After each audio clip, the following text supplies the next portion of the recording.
When it comes to creating a video game, there's a substantial amount of pressure to deliver two things: a hefty amount of content to justify an even heftier price tag, and for a narrative to keep players engaged from start to finish. Sometimes these two ideas don't exactly quite fit nicely together. As such, players can sometimes be left completely adrift, searching for answers that the title is in no rush to answer, or indeed presenting them with moments so utterly left field they've got no idea what's going on. With this in mind, I'm Jules, this is WhatCulture.com, and these are 7 exact moments that video games lost the plot. Number 7. Darth Vader turns into a scorpion. Star Wars for the NES. When it comes to Star Wars, I think that you'd be hard-pressed to find somebody who doesn't know the general plot of the original movie. Even if they were fuzzy on why Mop Top and his metal pals were teaming up with a walking carpet in Indiana Jones, they'd all know about the big bad of the piece, Darth Vader. This hulking pillar of burnt bacon is the epitome of evil, clad head to toe in black and with a menacing presence. It's tough to say which has got the bigger impact, his skills with the lightsaber or his sheer domination of every scene that he's in. Therefore, it was quite a surprise to find out that underneath all of that armor wasn't a man filled to the brim with hate and regret, but actually a scorpion. Yeah, I don't think that was in the original script. It is, however, in the NES version of Star Wars, wherein after Luke confronts Darth Vader in a sandcrawler earlier on in the game, he turns into a bloody scorpion abomination. I know that some games take creative liberties with things when it comes to adaptations, but this truly expressed that the devs' understanding of the source material was far, far away. Number 6. Go watch the movie. Final Fantasy 15.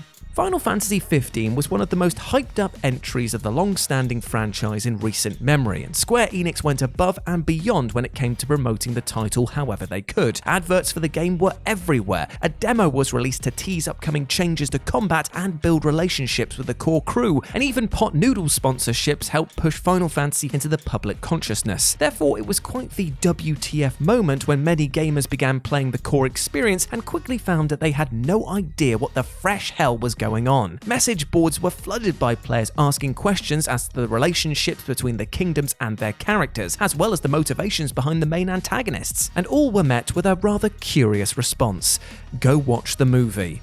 I'm sorry, what? You're telling me that in a 100+ hour title I've got to watch a movie that was released separately or indeed included with special editions of the game? What type of storytelling is this? A literal example of losing the plot because we weren't given a coherent one.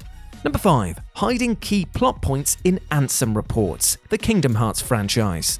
The Kingdom Hearts franchise is one that has been memed to death at this point when it comes to its convoluted storyline, with many joking that it's impossible to piece together all the parts without huge leaps of faith to connect every single detail. However, it's not actually the plot itself that's the issue with this franchise, as many will attest to it being emotional, rewarding, and in places pretty profound. It's the delivery of much of this key information that's the problem, which for some reason the devs thought should be relegated to collectibles. That's right, throughout Kingdom Hearts 1 and 2, the player can seek out hidden Ansem reports which provide detail not just on the enemies and the worlds of the games, but also character backstories, motivations, and indeed entire subplots. Imagine withholding key information like this in a game that focuses so much on its story. This isn't Dark Souls where the player takes as much from the lore as they wish. This is something that actively relies on their understanding in order to progress. For a game with a narrative this weighty to pull this trick has to be one of the biggest WTF moments in recent memory. Number 4. The Origami Killer is revealed. Heavy Rain. If you're going to make a game that focuses almost exclusively on its narrative over its gameplay mechanics, then you best make bloody well damn sure that your story makes sense. Unfortunately, this wasn't a message that David Cage received when making Heavy Rain, because despite crafting a suspenseful and gruesome tale of what a father would do to get his son back, the wheels completely fall off the project in the final act, in a manner that left fans sprawling out in fits of laughter greater than even the infamous Jason meme could ever conjure. I'm speaking, of course, about the reveal that the Origami Killer was none other than Scott Shelby, a central protagonist of the game that the player controlled throughout the experience. What we thought was Scott trying to uncover the killer was actually him visiting the victims in order to gather as much incriminating evidence as possible in order to destroy it. Well, it sounds brilliant on paper, right? Well, it would be if it didn't also completely ruin certain sections that we'd already played through, and completely undermine the Origami Killer's motivations. The killer wanted to push Ethan to see what he would do to rescue his son, but even when Ethan proves himself over and over, Shelby doesn't let him go. It all means that Shelby's own thoughts and actions were totally out of character with somebody trying to cover their tracks, leaving the whole game an absolute mess. Number 3, the Locust leader is human. Gears of War.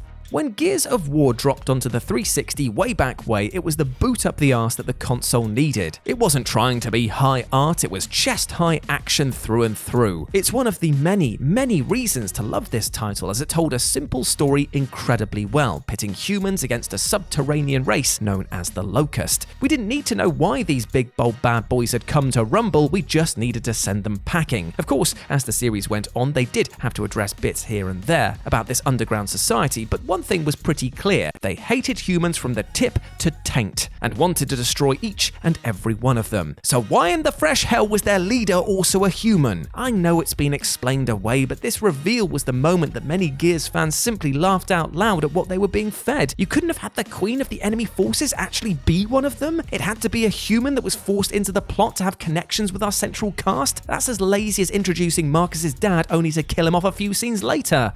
Oh yeah, they did that as well. Number 2, the moment it was created, Death Stranding. Trying to pick a moment where Hideo Kojima and one of his many, many mad projects has lost the plot is kind of like throwing a dart at a board and hoping to hit a bullseye in a room full of dartboards which are all bullseyes. The man expunges everything from his mind when creating these games, and this has led to some of his most off-the-wall and then fourth-wall shattering moments, and to be honest, it's really why we love him. However, when it came to Death Stranding, his auteur approach to game design was something that divided the community at large, as he really did pull out all the stops when it came to seeing what gamers would put up with. From the infamous Princess Beach moment to random energy drink and Norman Reedus TV show promotions to just the sheer weirdness of all the celebrity cameos, Death Stranding is a game that threw everything at the wall and didn't even bother waiting to see what stuck. Yet, the exact moment that it lost its plot was actually before the player even got their hands on it, as Kojima himself stated that he had no clue as to what was going on in his own game. In a pre-launch interview, he said, "Even now I don't understand the game. Its worldview, its gameplay, they're all new. My mission is to create a genre that does not currently exist and which takes everyone by surprise. How can we ever hope to get a grip on what's going on when the developer himself doesn't have one?" And number 1, John Marston abandoned his family. Red Dead Redemption 2. When it comes to video game icons, you'd be hard-pressed to find somebody denouncing John Marston. Such was his impact when he arrived on the scene in the almighty Red Dead Redemption. Here, Rockstar presented a man about to become a myth, a hangover from the Wild West that was being tamed by law and by force. And his desperate struggle to do right by his family made him a figure idolized by the community. Therefore, it was quite the surprise to have all of this turn completely upside down with the release of Red Dead Redemption 2, which presented a John Marston so utterly unlikable in places, it felt like he'd taken a drunken dump on the office photocopier and Rockstar were doing the same to his legacy as payback. From looking to abandon his wife and child at any given moment, to being a selfish hothead, to being just downright useless in places, Red Dead Redemption 2 went to town on his reputation. And the ending moments where John chooses to settle down with his family, just miles away from a town that wants him dead, may well be the dumbest thing in the entire franchise. As a result, many fans were left shaking their head at what the hell they just witnessed. And there we go, my friends. Those were 7 exact moments that video games lost their plot. I hope that you enjoyed that, and please let me know what you thought about it down in the comments section below. As always, I've been Jules. You can go follow me over on Twitter at RetroJ with a 0, or you can swing by Live and Let's Dice, that's Dice with a C, where I do all of my streaming outside of work, and it would be great to see you over there, my friends. It truly, truly would. But before I go, I just want to say one thing. It can feel sometimes that we too are losing our own grasp on the plot of our own lives, but I just want you to realize that you can take a break. It is healthy, it is encouraged, it is essential to take the foot off the gas every once in a while and try and gain some perspective. With perspective, you can look at your life with fresh eyes, see where you're spending your energy, see where you need help, and even see when things are just not working from you and you need to try another approach. That is okay. Failure is okay. You can build from it and you can move onward to become a healthier and happier person. And that is all I want from you, alright? Now go out there and absolutely smash it. As always, I've been Jules. You have been awesome. Never forget that. And I'll speak to you soon. Bye.